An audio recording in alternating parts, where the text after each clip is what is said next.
Welcome to the Voices of Automation, part of the Metric Podcast Network. This show is dedicated to the people driving the automation revolution, the leaders, the innovators, and the commercial minds shaping the way the world moves, builds, and operates. Each episode, we sit down with a senior figure from across the automation space for an honest conversation about their career, their craft, and their read on where the industry is heading. Whether you're an executive or an engineer starting out, there's something in this for you. On Metric Geo Production, this is Voices of Automation.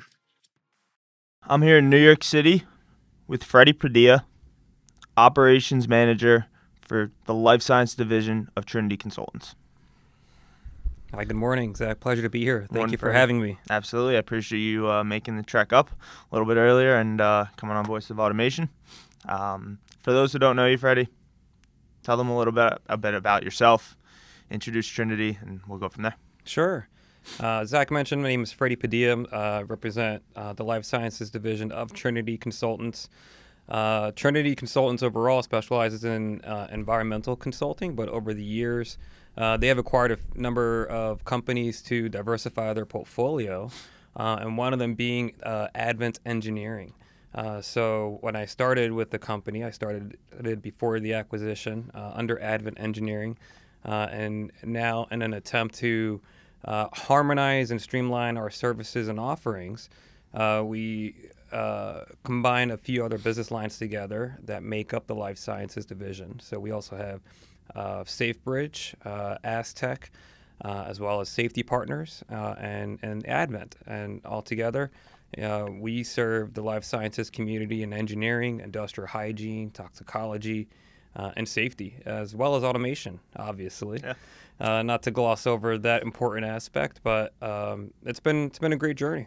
As far as myself personally, I have over 15 years of experience in the industry. I started off in operations just because I am a very hands-on, tangible learner and individual. I love getting my hands dirty. Yep.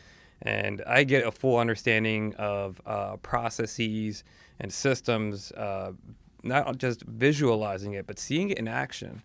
And from there, my career has went through a few paths between operations, CQV, which is commissioning, qualification, and validation, back to operations again, and I mean that from a manufacturing aspect, and ultimately back into consulting role now, which I am in currently.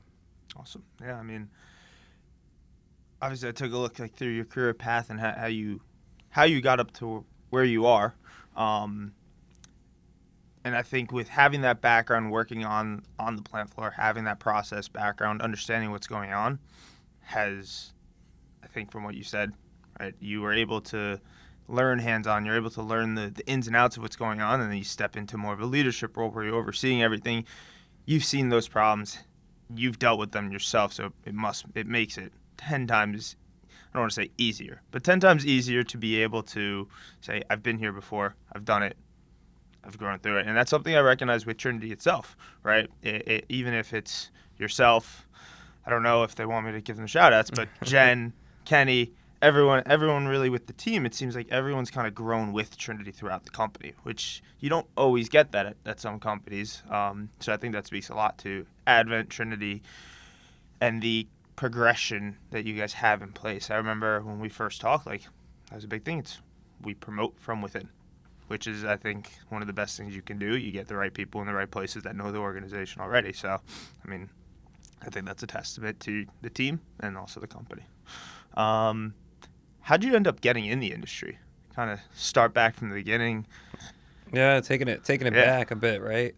So I owe my exposure into pharmaceutical and life sciences back to my university days. So I'm a graduate of Drexel University. Shout out to all my dragons out there. But one thing Drexel does really well is the co-op program, where students have an opportunity to do 6 months of work and 6 months of study, and rotating that throughout 5 years of undergraduate curriculum until graduation. And ultimately, you wind up graduating with a year and a half of paid work experience that is very applicable in your resume.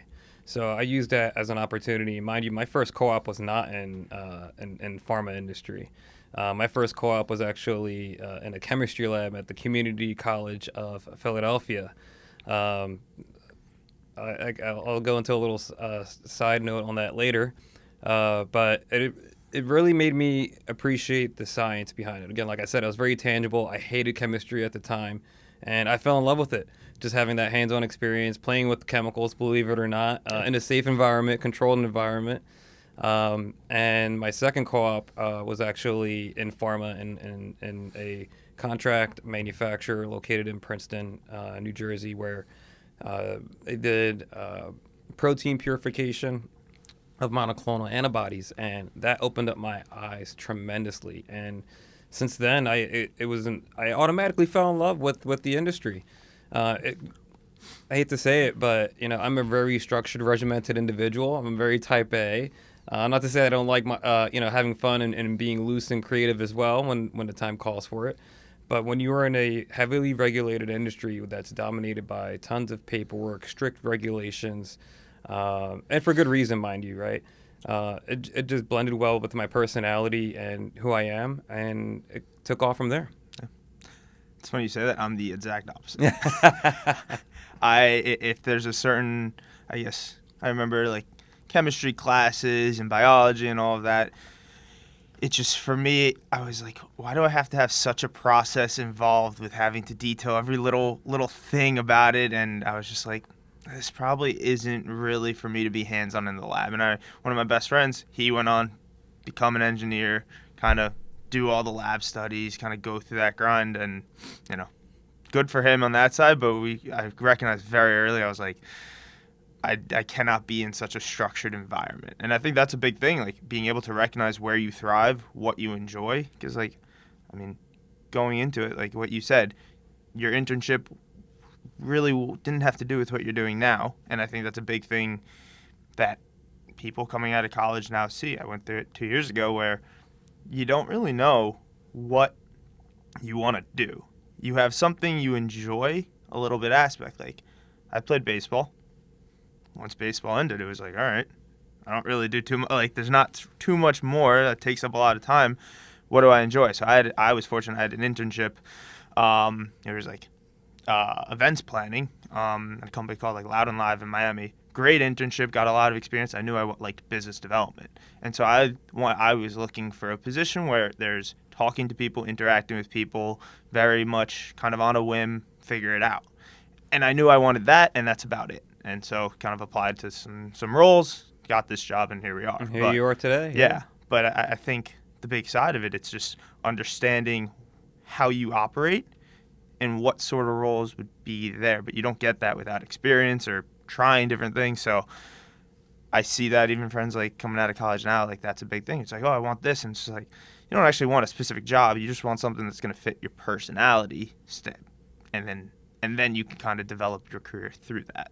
Right. In my opinion, that's probably the biggest thing I see in terms of like finding new jobs, especially out of school. Yeah, and if I can add on to that, I think another important thing to note is really honing in on your interests, right? What drives you? What gets you out of bed in the morning? And not everybody has that defined answer, but for me at the time, I've always had an interest in the sciences, and even more so medicine.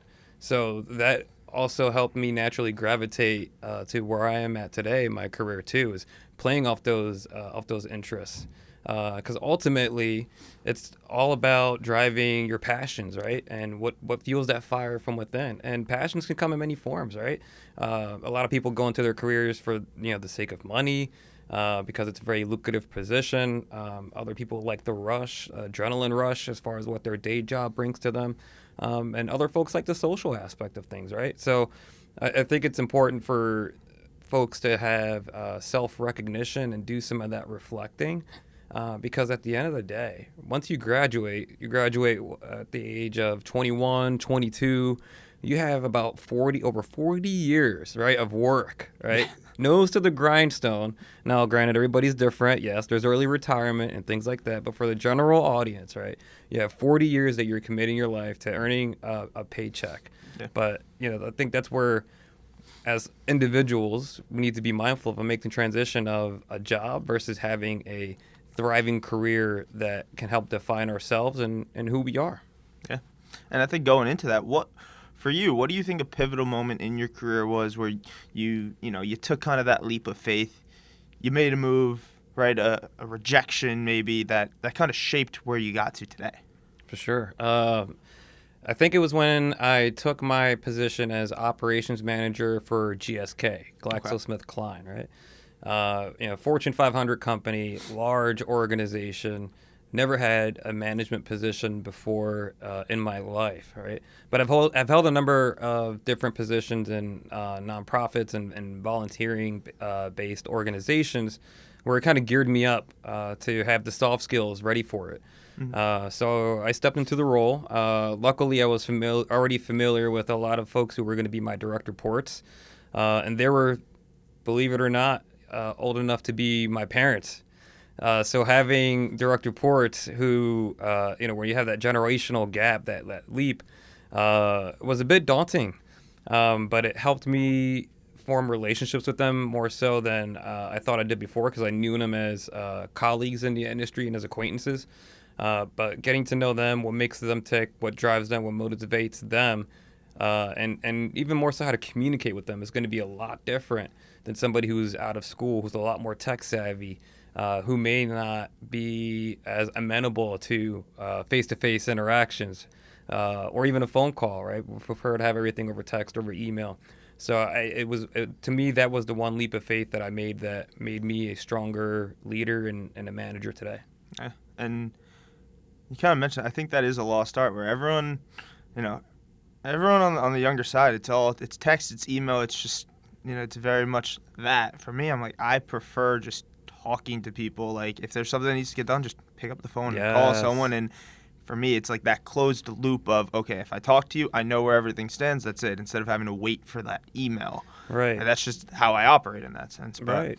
And it's almost becoming a lost art in a sense, right? And I've seen emails go back and forth where a simple phone call could have eliminated a lot of noise, a lot of chatter, and oftentimes emails and words can get misconstrued, right? And sarcasm does not translate very well over email, and neither does humor.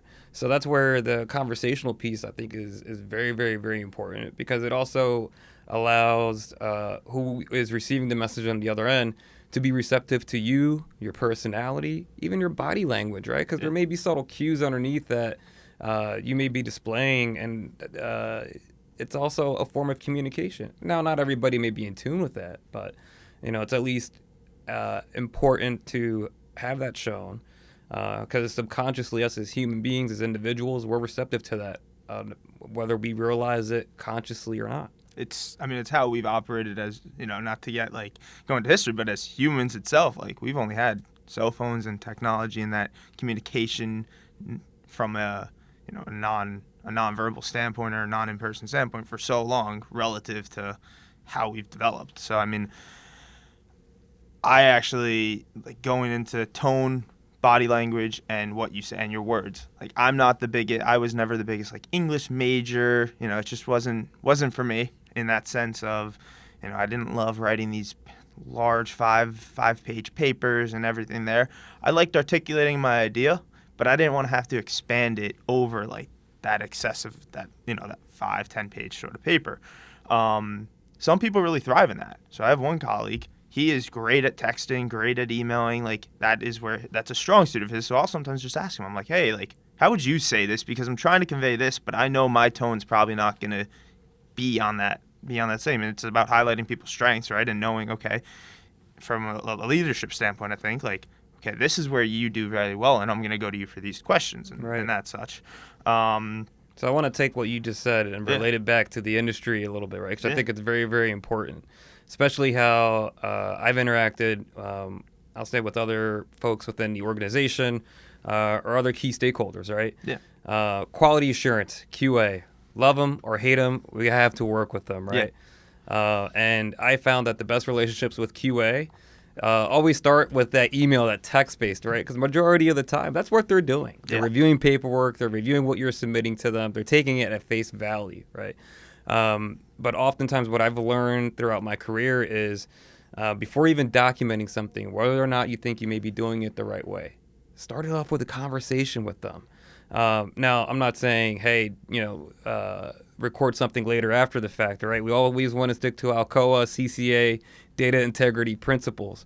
But having that foresight to know how the data is going to be presented and how you're going to record it, and having that dialogue with quality assurance ahead of time to get alignment versus jotting everything down, submitting the data for them to review after the fact, then it becomes more so confrontational. You have that friction, right? And then you're trying to resolve something afterwards and creating more work for yourselves. But if you tackle it head on and a little bit of planning beforehand and some thoughtful conversations around it, saves a lot of work, a lot of trouble, and it actually helps form a better relationship in the long term. Yeah. Different people operate different ways, and I think that it starts to become a clashing matter where it could have been a supporting matter. Exactly. Yeah. And yeah, that's, let's just say a QA specialist, they went into that field because they enjoy aspects of that. And so if you start to throw off that aspect of it, then it's like, yeah, well, that makes sense. It's people thrive with what they operate in. Yep. And that QA person, if you engage them early enough, they will love you for it. Yeah. Ryan, really quickly, can you possibly look up its tone, body language, and words, what the breakdown between that is? Because there's a stat out there, and I want to get it right. It's something like 80% of the way you interact with people in person. It's 80% body language, I think 13% tone, and 7%. This could be wrong. This says 55% body language, 38% tone, 7% words. That's what it is. So yeah, 55, 38, 7. 55. Okay. So there's an interesting stat that basically says, and I'm not sure where it came from, but if you look it up, it's 55%. I know it from like Chris Voss, FBI like negotiator, and so essentially there it talks about like subtle cues. So it's 55% body language, 38% tone, 7%. Does that math that up? Close enough. Yeah, close. 7% words, and for me, that makes total sense. For other people, that might not make as much sense. They're like, no, the words should be like 80%. Right. Because it's the words you say, but it's like the way you say it it doesn't matter what you say. It's how you say it. If you say it nicely, that's the way it's perceived, I guess. So it's an interesting stat, in my opinion, and I think different people perceive it different ways. Yeah. I feel like as a society, right, we kind of gloss over it because in American culture, we're used to going into a store. We see a price tag. Mm-hmm. It is what it is. There is no haggling. There is no negotiation, right? If you go elsewhere across the world, international markets, especially in bazaars and in these souks, right, out in the Middle East, there's always a conversation piece to it, right? There's always room for negotiation. Yeah. So I think it would behoove us to reframe our thinking a little bit, to be a little more flexible and engage in that dialogue for exactly those reasons that you just stated, right? Those percentages based on body language and tone, rather than taking everything strictly at face value. Yeah, and we'll get into this a little bit later on in terms of like any potential book recommendation or anything, but just because we're talking about it, Never Split the Difference by Chris Voss, probably one of the greatest books I've ever read, just in terms of like communication skills. Right, there's a lot of things I think that you can take away from that, you can apply, and it all of a sudden 10x is just how you interact with people and things you don't really understand or realize you're doing. You kind of mentioned that technical pivot to more of that leadership. What was that like? When did you realize leadership was the path for you? That's an excellent question. I think it evolved within me personally even before I started working professionally. Even throughout high school and college, I was part of organizations such as my fraternity, Phi Kappa Psi, as well as SHEP, Society of Hispanic Professional Engineers. These are volunteer-based nonprofit organizations that thrive off of individuals being motivated, doing the work, but also bringing to the table some sort of semblance and structure. And for better or for worse, it somehow just kind of gravitated towards those positions of authority and leadership. And it's evolved from there. And I've taken a lot of those learnings and applied those in my career. And I've never forced it. I've always kind of operated the same way and welcomed the opportunity and never shied away from it. Obviously, if there was a position that and there have been a handful that I've come across where I may have felt that I may have not have been qualified or the best individual for it. But for better or for worse, it's kind of been a natural progression, and I've embraced it. Now, you said, you've had key lessons to take away. If you kind of pinpoint one, what do you think the biggest lesson you've taken away from being in a leadership position has been so far? Oh, man, to hone it in just one, that's tough. Yeah. So I'll preface by saying this. I don't think this is the end-all, be-all, but one of the things that I've learned that I try to apply is that everybody's different. Everybody's an individual. What motivates you, as we talked about earlier today, may not be the same that motivates someone else. So you really need to be in tune with different people, their communication style, and their preferences. Because as we mentioned, right, sometimes communication and different methods of communication and interaction are going to differ between individuals. Fair. I think if we kind of now start to take it to more of like when you're building out a team, growing, hiring someone, what shows up on a resume or what might not show up on a resume that are those skills that you don't see on a resume that you're looking for in someone, right? Whether it's more of a senior person or more of a, an entry junior level, right? Like, what's the key differences? It's a good question. It's when I look at a resume, and I've looked at plenty in my lifetime, whether it's junior or senior, you have to take everything what they present at face value. What I like to do is dig deeper into the details. And mind you, with resumes, it's a skill, right? Leave enough in there so that it intrigues the hiring manager and the recruiter, but also leave some details out so that it engages the conversation during the interview. Mm-hmm. Plus, real estate is limited on a resume, right? Yeah. You have very traditionalists who say keep it to one page, and then you have other folks that say, hey, you have enough experience on hand, turn this into a curriculum vitae and give me 5 pages of what you got. What do you think? I like to land in the middle, right? I don't want to deter a recruiter away from viewing my resume. I'm a firm believer that every resume should pass the 30-second test. Every recruiter think of a recruiter having a stack of resumes on their desk. Mm-hmm. If they have 30 seconds to glance over your resume to look for those keywords, that skill set, that project that you may have contributed to that is relevant to what they are looking for, right? You need to let that shine. And if you can culminate all your experience into one page, fantastic. But if there's other things that warrant further elaboration, I'm not afraid to branch out into the multi-page resume. Me personally, I like to keep mine around between 2 to 3 pages. But like I said, everybody's different, and that can vary based on the job too. I can apply for something tomorrow and feel that, hey, you know what, the relevant experience I have warrants a 1-page resume, whereas another position, maybe a senior leadership role, probably warrants further elaboration on my experience and skill set. Fair.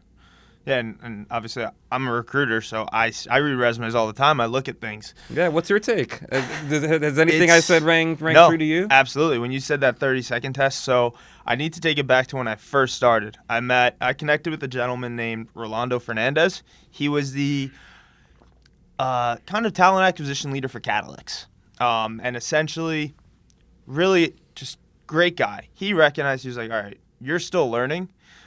And I remember him taking me through a resume. He's like, when I'm trying to learn what's the difference between, Delta V automation, what's a validation engineer, what's the difference between a CSV and a CQV engineer, and trying to figure out every nuance, right? Because at some points he's like, hey, I need Delta V engineer, but I need someone to program. Right. And I was like, well, this person says they program on their resume. He's like, no. And I remember we went line for line for 10 minutes, and he just read, you read this line, it says part of the team supporting the efforts. It's like, they didn't program it. They were on the team that programmed it. They're not the person that programmed it. Right. And then we just went line for line. And I owe him a lot because he taught me essentially not to discredit anyone else in terms of who was part of it. There's a lot of people that have helped me along the way, but that was a vivid memory of he taught me how to read a resume in about 30 seconds and glance for, are the skills there? Now, there's the flip side of the coin where a lot of people aren't putting together resumes all the time. They're not applying for jobs, especially the people who are typically the best candidates and the best people for the job. They're typically not looking, or they're not applying, or they're not in the job market that often. And so people don't know how to put together a resume. It's a skill, it's an art, it's part of it. So that's also part of the value. I try to help. It's like, hey, let me help you kind of build your resume. Let me tell you, these are the key points you need to have. If you have it, put it on there. Absolutely. Right? But don't lie. Like, don't say, oh, I have this, because you don't. Because at a certain point, you'll get to the interview. Yeah, you'll get the interview. But then you'll be like, well, what are you doing in front of me? You don't have this skill. Right? Like, you say you have it, but you didn't actually do it. So I think there's a balance, but... And Zach, special shout out to you and the metric team, because as a hiring manager, that is something that I value. And that's one of the biggest struggles I have with recruiters.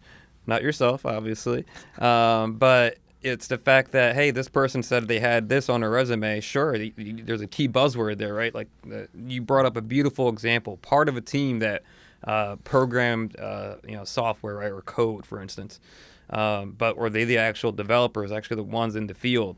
And more often than not, the answer is no, right? Unless it's explicitly stated, that ownership piece in the resume, right, and that accountability. So, having that skill set on your end as a recruiter to filter that out very quickly, oh my goodness, it is a lifesaver for us on the other end as hiring managers, because our time is limited as well, right? Yeah. So being able to present the best candidates based on what's important and relevant information, and to filter that out is a great skill to have. Yeah, and I appreciate that. Like, obviously, you're not always right in every situation, so there's gives and takes. But I think that is a big thing, and even someone who might take that leap and has that ability to take that leap, that isn't reflected on the resume. But there's also, hey, Freddie, you should talk to this person, because like, they definitely know what they're that person who can take the leap. So I think there's value there too. I mean, there's no one size fits all answer for it, but it is tough, because I talk to a lot of people who try to navigate the job market, and it's tough sometimes. Absolutely, there's those diamonds in the rough out there, and it's our jobs to find them, polish them, and bring them up, right, and identifying that talent. Yeah. What do you think the biggest hiring mistake you've had was, and what was that lesson that it taught you?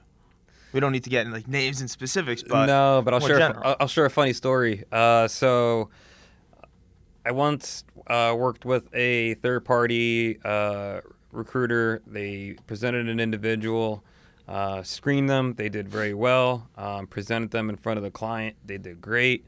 And then day one comes around, and mind you, it was supposed to be remote for the first week, and then they were supposed to be on site week 2. No call, no show on day one for a remote role. And it brought me pause, because everything went well leading up to that day. And attempts to reach out to that individual were fruitless. Yeah. Calling, texting, on the verge of sending smoke signals. It got to that point where we want to talk about the literal definition of ghosting. Yeah. Textbook example, right?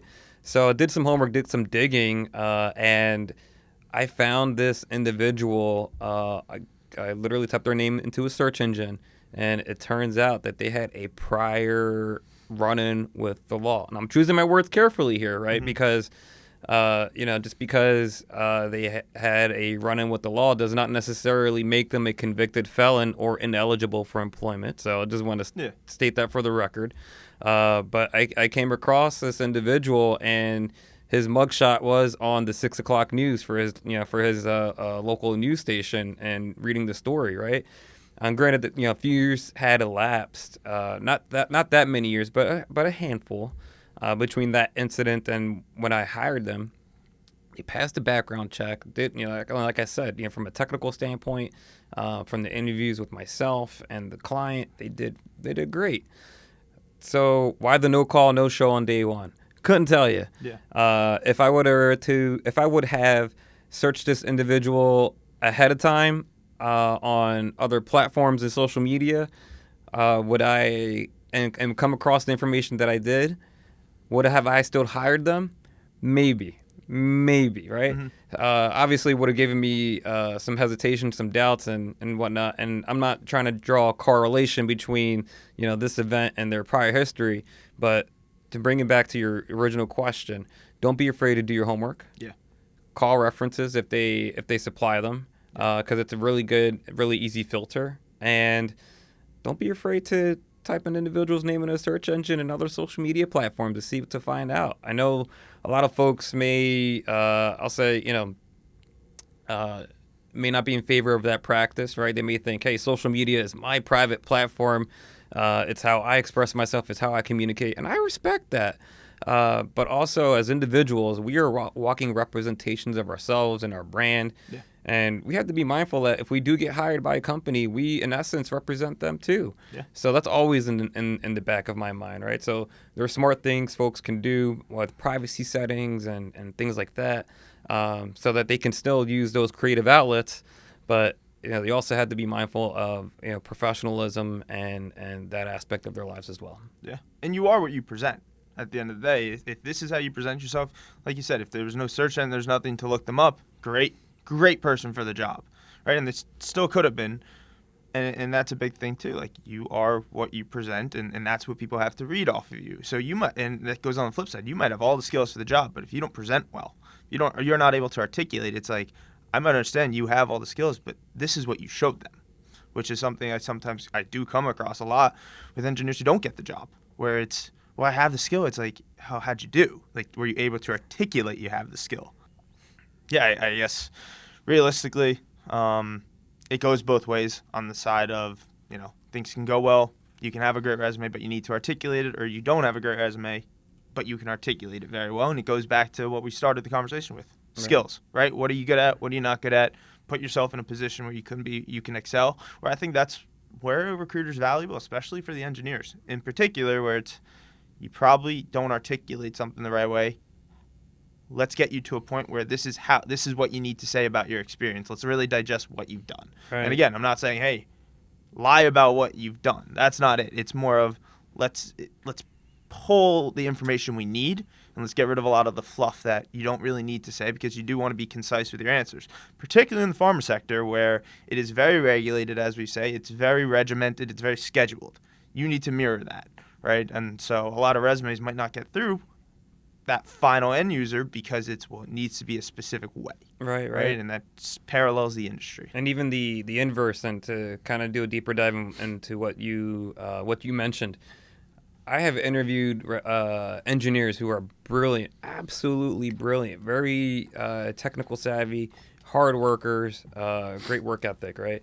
And you put them in front of a client, and then they freeze up, they clam up. Very natural. It happens. Yeah. We all know engineers and scientists by nature. We may not be the most communicative or the most relaxed in that type of setting. So finding the right candidate who's also, like we like to call it, client facing, right, is a challenge. And obviously, I'm not looking for everybody to be an extrovert, outgoing personality, right? We have to recognize that, but being able to coach them on, hey, these are the questions that you may get asked by the client, right? How would you react? How would you respond? Okay, great, right? And going through those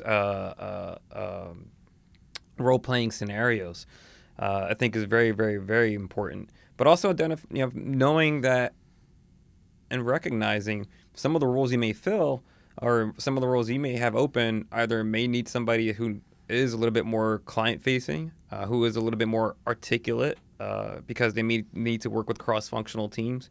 And maybe that person doesn't have all the technical skill set that you are specifically looking for, but they can bridge that gap, right? Yeah. And then the opposite end, right? Maybe they're brilliant, maybe they are tech-savvy.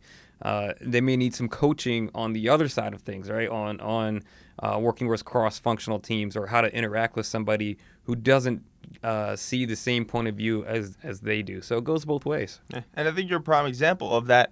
The engineer turned, obviously you're not in sales, but you still have a lot of client-facing interactions, right? Like, that is a skill itself. The engineer who's able to kind of have the interpersonal skills to communicate with different varieties of people, understand that. And that is sometimes a lost art. And in my opinion, typically not the best engineers, but the ones that really drive things forward are the engineers that understand what's happening at a plant level, operations level, but then move into more of that customer facing, client facing, people facing role where you're dealing with people, but you have the background that you need to be able to succeed and I guess hold your weight at the table when it's an engineering question. It's not just like a person-to-person question. Absolutely. And full disclosure, right? I am not an engineer by schooling, right? I got my degree in biological sciences.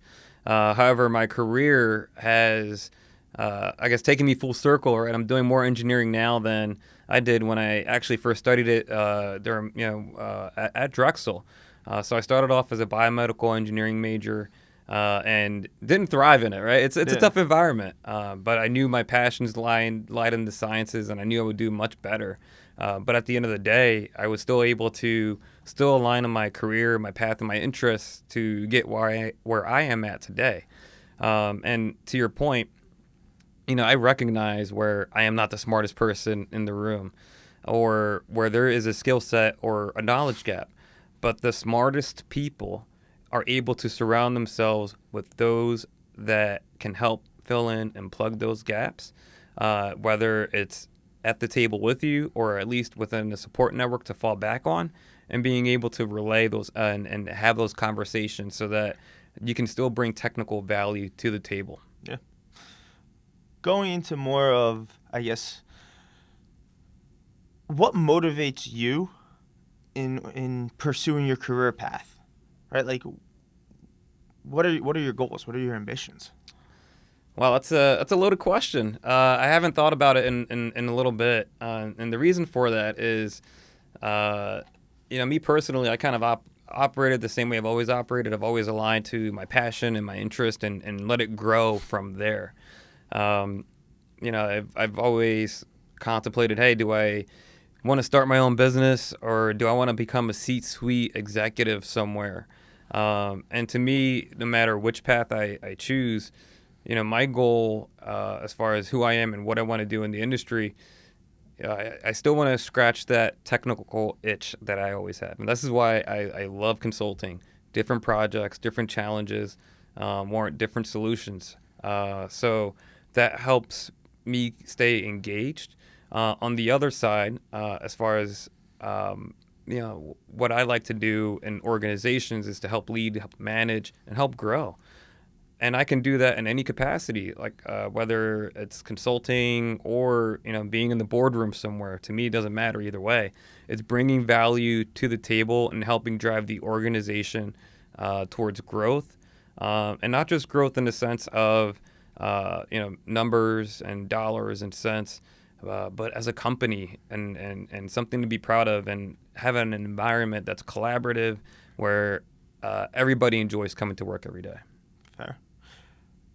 Now, you are the vice president for the Delaware Valley chapter of ISPE. That is correct, yes. When we talk about not career ambitions, career goals, but I think they go hand in hand, you get involved, right?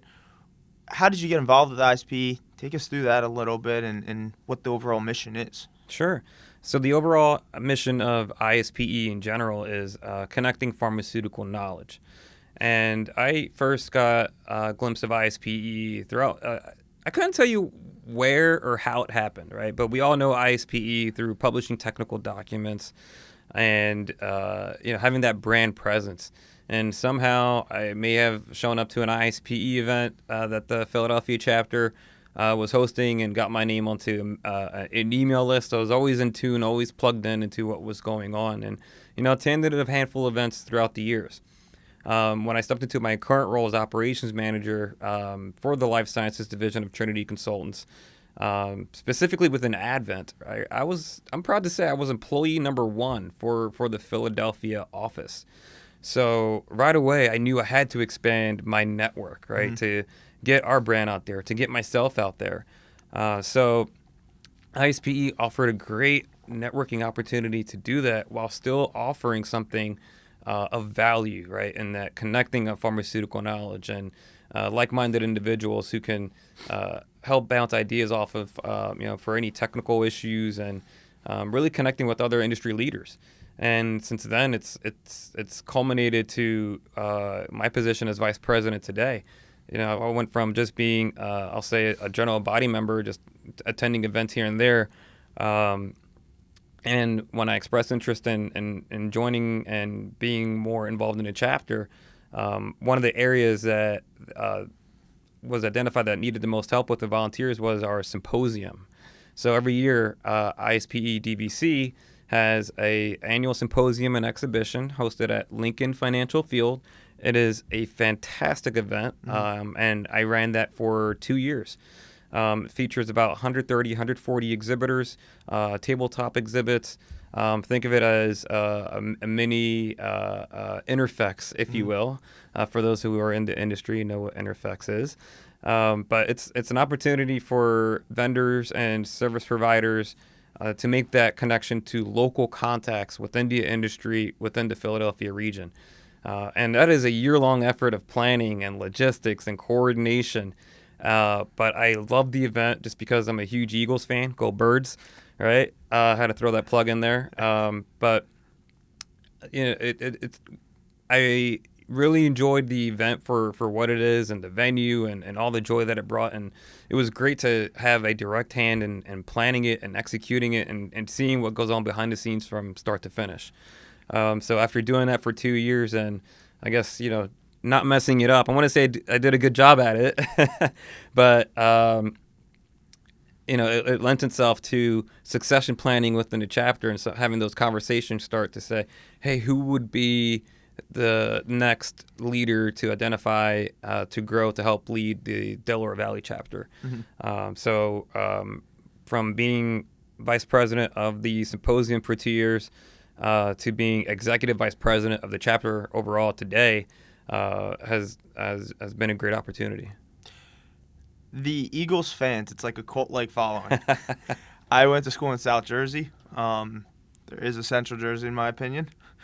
No one really can comment back on that, so I'm just going to state that too. As a Philadelphian, I will leave that debate to my fellow New Jerseyans, but please continue. And I just remember a bunch of my friends, Eagles fans, and you just walk by, if it was the day of game or something, you walk by someone. I remember there was one girl on campus, she was like digging through her backpack, she had an Eagles jersey. I'm just like, go Birds, and just from across like the football field or something, just peeks her head up, go Birds, and it's just instant. Yeah. So it's interesting. I watched a few Eagles games at like Xfinity Live just to be in the environment. It's an experience. It is that way. So it is. Us Philadelphians, we one of the things I love about being just a Philadelphia sports fan in general, and even just a Philadelphian at its core, we're not afraid to tell you when you stink.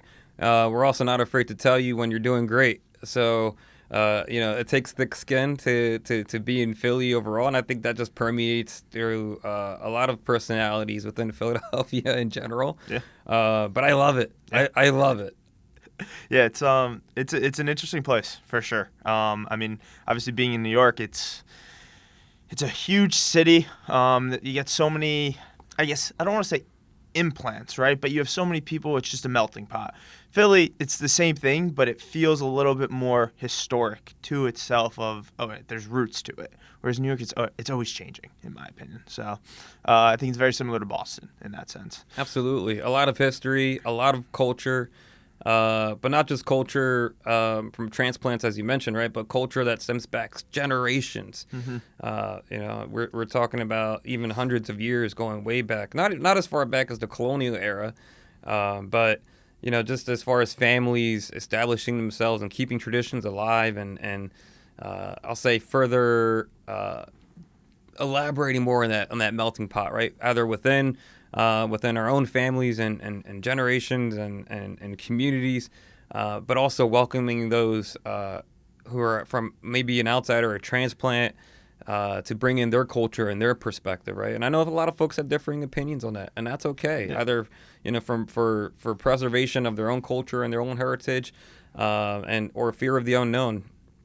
In either case, I embrace it with open arms. Yeah. And we're going to start to go more into the rapid-fire questions, but I remember the question I was struggling to recall before. How do you balance How do you manage work-life balance between, as we were talking about, well, part of your brand is now you as well, and you might look someone up. How do you balance just work-life balance in general? Yeah, that's a great question. Time management skills come into play a lot. When I say I have 3 different calendars, I literally have 3 different calendars, and I am very purposeful of my time and very methodical on how I plan my week. So every Monday is a reset. I make my to-do list, and then I go on my Outlook calendar, and then I try to reconcile my to-do list with, focus time on getting things done, leaving some white space open, being mindful of my meetings, and working around that. Now, one pitfall that I have fallen into is, oh my goodness, I've only allocated an hour to do this task, and it's actually taking me 3. What do I do? So through trial and error, I figured out a balance of what works for me, but also giving myself a little bit of grace too, and recognizing that, hey, sometimes you may need to burn the midnight oil every once in a while, and it's a struggle, especially at home with the newborn and my wife who, would like to my attention as well, right? And all for the better. So it's being mindful of that, and even having those conversations. There's plenty of times where I'm sitting down with my wife at the dinner table and say, honey, next week is a crazy week. Where can I gain, an extra few hours here and there so that I can attend an ISPE meeting or where I can attend an industry event, and making those compromises. So it does take a lot of foresight. It does take a lot of planning. It does take a lot of discipline, but it's very worthwhile, and it'll come naturally to anybody as long as it aligns with who you are and how you operate. And again, what I just mentioned, it works for me because I'm very type A, very structured, very scheduled, right? I have a Franklin Covey planner that I take notes with pen and paper and whatnot. Very old school in that aspect. But for others, it may be different, right? Some folks may like to have nothing on their calendar and just operate, as the wind carries them, if you will. And it's recognizing that, right? Different people operate, different ways. But again, what I mentioned, I just want to make the disclaimer: what works for me may not work for everybody. Yeah, and you kind of said you write it down like it's a to-do list. For me, I try to keep my schedule as wide open as possible. I write on a piece of paper, all right, here are the 10 things I need to get done. As I go through the day, I cross it off. Something about crossing it off for me, I'm like, all right, I can forget about that, next thing. Yes, very cathartic, isn't it? Yeah, it's even stuff I've already done. Like before I made the list, I got this done, I'm going to write this so I can cross it off and at least get on the right path to start.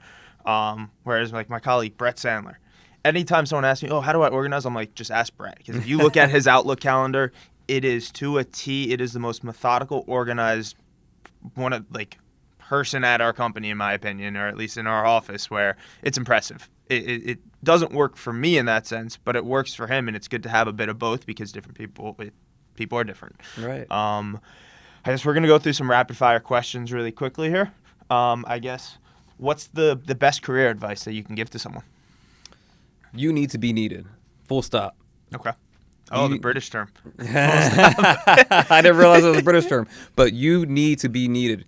No matter what position you are in, make yourself indispensable. Because at the end of the day, we are all replaceable. I hate to say it and put it in those stark terms, but when it comes down to employment, again, we all get an offer letter. We can get fired tomorrow. We can't, or even laid off, right? We don't have that foresight. But make yourself irreplaceable. You need to be needed, and no matter what position you're in, do it well and do it the best you can. Now, speaking of that, hey, at any point you're replaceable. If you left tomorrow, what is your successor? What are the characteristics of that person look like? Great question. If I were to name my successor today, that individual would have to be, I would say, business savvy in the sense of knowing how to operate with different clients, recognizing their needs, but also bridging the gap between their needs and what our talent can deliver. Okay. And then who in the industry should we be talking to next? I'd say have an open mind. A lot of noise around big pharma and investments, right? So it's always easy to gravitate towards towards those companies or those individuals. But don't forget the little guys in the room, right? The startups who are going through funding, or even the small laboratories, because they need just as much help as anybody else. Okay. And then, what's one trait that every leader in your sector needs in 2026? It's kind of hard to say for every leader. I'd say just be receptive and have an open mind. Right now, there's a lot of hesitation around investment and doubling down as far as where money's going into. So I say being flexible is probably the biggest thing, biggest trait. Obviously you operate more on the Northeast side, but as a general picture, right, I'm seeing a lot of activity. I mean, the main hubs are Research Triangle, Boston, California, or San Diego, and I'm also seeing Chicago a lot lately. Yep, a lot of activity in the Midwest. Yeah. Why? Well, there's a lot of pharma companies that have a lot of operations out there. So as they continue to expand, that's going to drive more talent to the region, and it's going to be a little ecosystem, if you will. Philly went through some of that a couple years ago with that transformative, iterative process. I'm sure regions like Chicago and Indianapolis will be going through that as well. Okay. What's a book, a podcast, a person that has influenced your thinking recently? Think Big, Act Small is a book. Jason Jennings, I believe, is the author. And it's not one book that that influenced my thinking. I preface this by saying I read it years ago, but it's a book that I always refer to on my bookshelf. And the reason being is I resonate with a lot of the case studies he brings to light. So the whole premise behind Think Big, Act Small is you have a lot of these companies that have grown tremendously, but it all started with a small initiative, right? So we're not talking about hundreds and thousands of dollars to invest in a new, business line or equipment or anything like that, but it's taking a small change, right? Something that you may see that, hey, this may optimize how we work, how we operate. Let's try it out, and expanding upon that, and that's brought back dividends, tenfold, and companies have been able to grow and expand on that tremendously. So think big, act small. I recommend it, and to the audience out there, think big, act small. Have great ideas, but take it one step at a time and grow on it. That's great advice. Last question. So every guest leaves a question for the next guest. And so totally random. They don't know who's next in that sense. And this one is a little bit, we're going to tailor it to the pharma sector a bit. Like where will humanoids be from a robotics standpoint in 5 years? Where do you see the development leading? And in this case, within the pharma sector, is there an inclusion of robotics in the pharma sector? What do you see there? Yeah, good question. Whoever Chris Schulze, VP of Sales for Codisys. Okay. I appreciate the question because my experience and my forte is in aseptic processing and sterile fill finish. And the one risk that we have towards our products is the operators, the people in the room who are actually making the drugs. We are, as human beings, we are the biggest source of contamination for products being manufactured on the line. So there's always this push for automation to remove that operator intervention. So the industry is always going to trend that way. What's the most we can do with the least amount of human intervention for manufacturing? However, it's not foolproof, right? You still need the guys to go in there and turn the wrenches to repair things when they go wrong, the engineers to help diagnose problems and issues and identify process improvement. But it's an evolutionary process. I'd say the human aspect is never going to go away fully, but the resources will be shifted accordingly. Awesome. And then, flipping that, what is one question you have for the next guest? Where do they see the industry trending towards for investment and growth? Okay. Perfect. Well, Freddie, I appreciate you coming on the Voice of Automation. Looking forward to kind of seeing you again. Intervex, I think, will be a good one. Yeah. So look forward to seeing how that goes. Appreciate the opportunity, Zach. This was fun. Yeah, absolutely. Had a good time. All right. Thank you.